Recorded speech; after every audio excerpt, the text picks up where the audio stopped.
नमस्कार दोस्तों, आज हम YouTube चैनल केमिस्ट्री क्लासेज में पढ़ेंगे वात्या भट्ठी के बारे में। वात्या भट्ठी जो धातुओं के निष्कर्षण में प्रयुक्त की जाती है। इस भट्ठी का कई धातुओं के निष्कर्षण में प्रयोग किया जाता है, जैसे कॉपर, सिल्वर, फेरस और जिंक आदि धातुओं का निष्कर्षण किया जाता है। इस भट्ठी में कई क्रियाएं कराई जाती हैं, जैसे भर्जन क्रियाएं हो गई, निस्तापन क्रियाएं हो गई और प्रज्वलन क्रियाएं हो गई। लेकिन मुख्य रूप से यह भट्ठी प्रज्वलन क्रिया के लिए बनाई गई है और भर्जन क्रिया के लिए तो वह जो है प्रावर्तनीय भट्ठी होती है प्रयुक्त। लेकिन प्रमुख रूप ये जो वात्या भट्ठी के बारे में, जिसके बारे में हम पढ़ने आज जा रहे हैं, यह भट्ठी वात्या भट्ठी ये प्रमुख रूप से प्रज्वलन क्रिया के लिए बनाई गई है। और प्रज्वलन क्रिया आप जानते हैं, ऐसी क्रिया जिस क्रिया में धातु में, ऐसी क्रिया जिसमें अयस्क में अर्थात धातुओं के अयस्क में कोक और उचित गालक मिला करके धातु को पूर्ण रूप से गला लिया जाता है और गला करके अलग करने की क्रिया क्या कहलाती है? प्रज्वलन क्रिया कहलाती है। उसी क्रिया को संपन्न कराने के लिए आपकी वात्या भट्ठी का प्रयोग किया जाता है। आइए वात्या भट्ठी के बारे में जानते हैं। वात्या भट्ठी का आकार इसी प्रकार से होता है, जिस प्रकार से चित्र बनाया गया है। वात्या भट्ठी बिल्कुल ऐसे ही होती है। वात्या भट्ठी जो होती है ये स्टील की बनी होती है, स्टील द्वारा इसका निर्माण किया जाता है। लेकिन इसके जो अंदर होते हैं वो उच्च ताप से अर्थात अधिक ताप को सहने वाले ईंटें लगे होते हैं। कौन से ताप? अधिक ताप सहने वाले ईंटें लगे होते हैं। इस भट्ठी की जो लंबाई अर्थात ऊंचाई होती है वह लगभग आपका 25 से 60 मीटर। जैसी भट्टियां हमें बनानी होती है, ऊंचाई 25 मीटर की भट्ठी होती है, 30 मीटर, 40 मीटर, 50 मीटर, 60 मीटर तक की ऊंचाई की भट्टियां इसमें बनाई जाती हैं। दूसरा चीज, इसका यदि हम देखें चौड़ाई का जो व्यास होता है वो 8 से लगभग 10 मीटर होता है। अर्थात इस भट्ठी की ऊंचाई 25 से 60 मीटर और इसकी चौड़ाई का जो व्यास होता है वो 8 से 10 मीटर होता है। यह भट्ठी प्रज्वलन क्रिया के लिए बनाई गई है। इस भट्ठी के प्रमुख 3 भाग होते हैं। पहला भाग होता है थ्रोट या हॉपर, इसे कहा जाता है। दूसरा भाग होता है सैफ्ट और तीसरा भाग होता है चूल्हा। तो हम जानेंगे पहला भाग। जैसे हम डालेंगे इसमें लिखना प्रारंभ करेंगे तो आप लिखेंगे वात्या भट्ठी के बारे में। यह भट्ठी प्रज्वलन क्रिया के लिए प्रमुख रूप से बनाई गई है। इस भट्ठी की ऊंचाई 25 से 60 मीटर होती है। इस भट्ठी के चौड़ाई का व्यास 8 से 10 मीटर होता है और इस भट्ठी के प्रमुख 3 भाग होते हैं। कौन कौन से? थ्रोट या हॉपर, सैफ्ट और तीसरा होता है चूल्हा। तो पहला भाग होता है थ्रोट या हॉपर। एक डालेंगे थ्रोट या हॉपर और इसमें आपको बताना होगा थ्रोट या हॉपर भट्ठी का सबसे ऊपरी भाग होता है। थ्रोट या हॉपर भट्ठी का क्या होता है? सबसे ऊपरी भाग होता है, ठीक है ना, जिसके द्वारा गैसें बाहर निकलती हैं। जो बेकार गैसें इसमें बनेंगी, carbon dioxide, carbon monoxide, sulphur dioxide, ऐसी गैसें बाहर निकलती हैं। नेक्स्ट तीसरा ऑप्शन आता है आपको, दूसरा होता है सैफ्ट। दूसरा कौन सा भाग होता है? सैफ्ट। भट्ठी का जो सबसे लंबा भाग होता है उसे हम क्या कहते हैं? सैफ्ट कहते हैं। सैफ्ट के ऊपरी भाग में कोन लगा होता है, जैसे कि आप ये देख रहे हैं, कोन लगा होता है।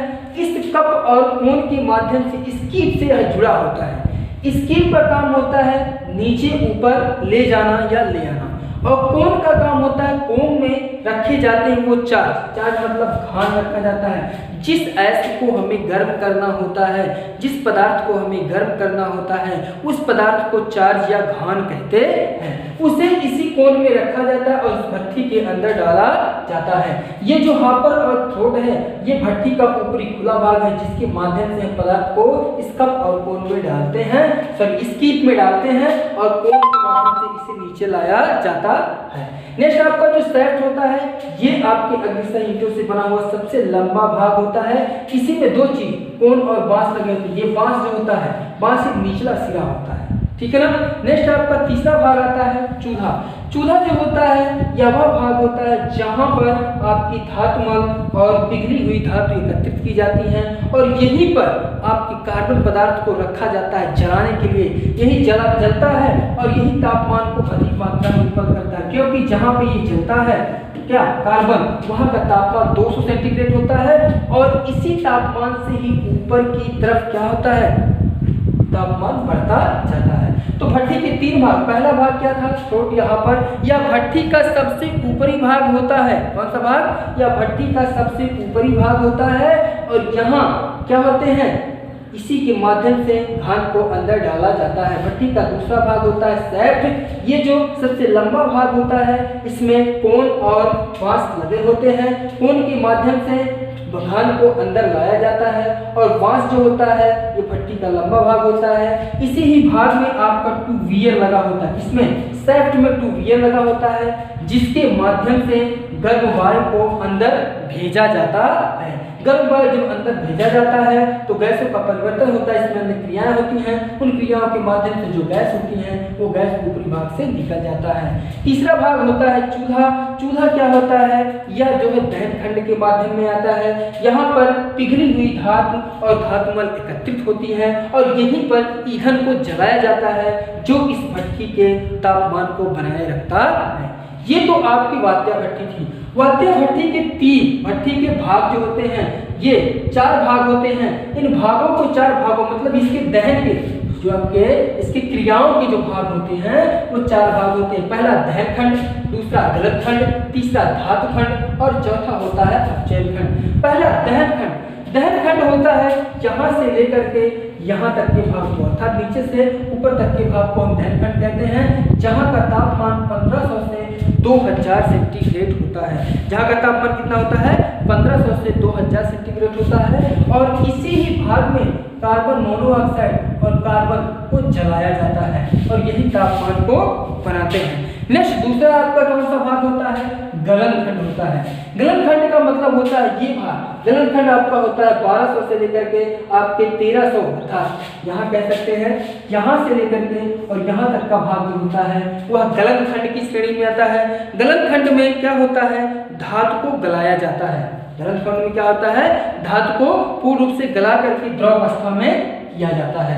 नेक्स्ट आपका होता है तीसरा खंड जिसे हम कहते हैं धातुमल खंड। किसे कहते हैं, धातुमल खंड कहते हैं, जिसका तापमान 800 से 1000 सेंटीग्रेड, अर्थात ये भाग जो होता है यह धातुमल खंड होता है। इस भाग में जो आपकी आदरणीय अशुद्धियां होती हैं जिन्हें हम गालकों द्वारा और कोक मिला करके गर्म करके धातुमल बनाते हैं, जो नीचे आकर के एकत्रित होते हैं, ये खंड होता है आपका कौन सा, धातुमल खंड होता है। नेक्स्ट होता है आपका अपचयन खंड। अपचयन खंड होता है जिसका तापमान 400 से 700 सेंटीग्रेड होता है, अर्थात यहाँ से लेकर के यहाँ का जो तापमान है ये तापमान आपका अपचयन खंड की श्रेणी में आता है।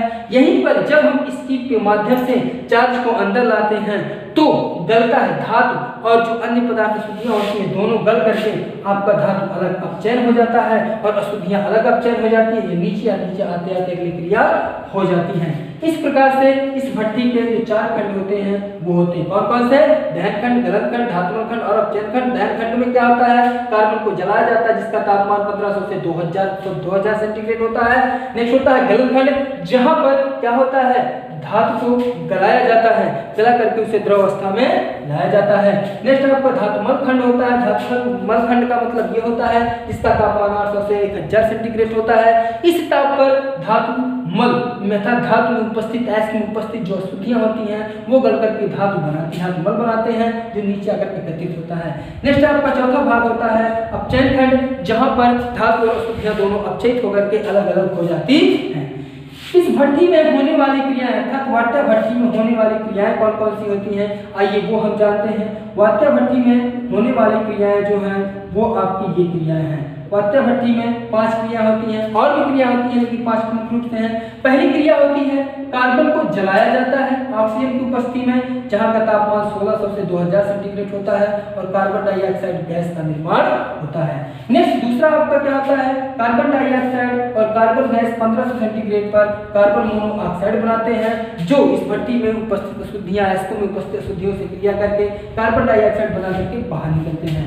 तीसरी क्रिया होती है, देखिए हमने एक एस ले लिया है, ठीक है ना, हेमाटाइट एस को, फिर इसका एस है, अर्थात जो भी एस उसमें लिया गया होता है धातु का, उसका अपचयन होता है और अपचयन होकर के धातु और कार्बन डाइऑक्साइड गैस अलग हो जाते हैं।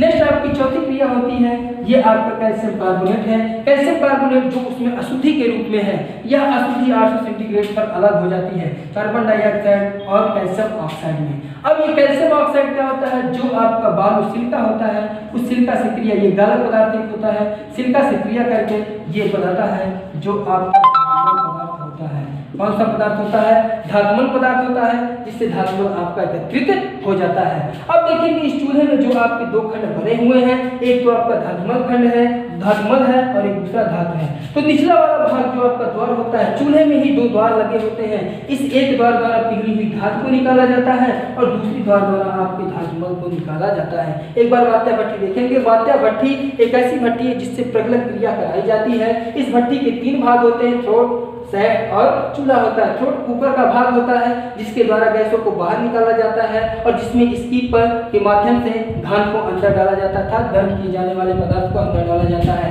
तीसरा और दूसरा होता है सैक। सैक सबसे लंबा वाला भाग होता है जिसमें 2 वीयर लगे होते हैं, जिसके अंदर गर्म वायु को बाहर अंदर भेजा जाता है और इसका निर्माण उच्च ताप वाले अग्निशायी ईंटों से बना होता है। निचला भाग होता है आपका चूल्हा, जहां ताप को गर्म किया जाता है और इसी ही भाग में धातुमल और पिघली हुई धातु एकत्रित होती है। इसमें दो द्वार होते हैं, ऊपरी वाले द्वार से धातुमल को बाहर निकाला जाता है और नीचे वाले द्वार से पिघली हुई धातु को निकाला जाता है।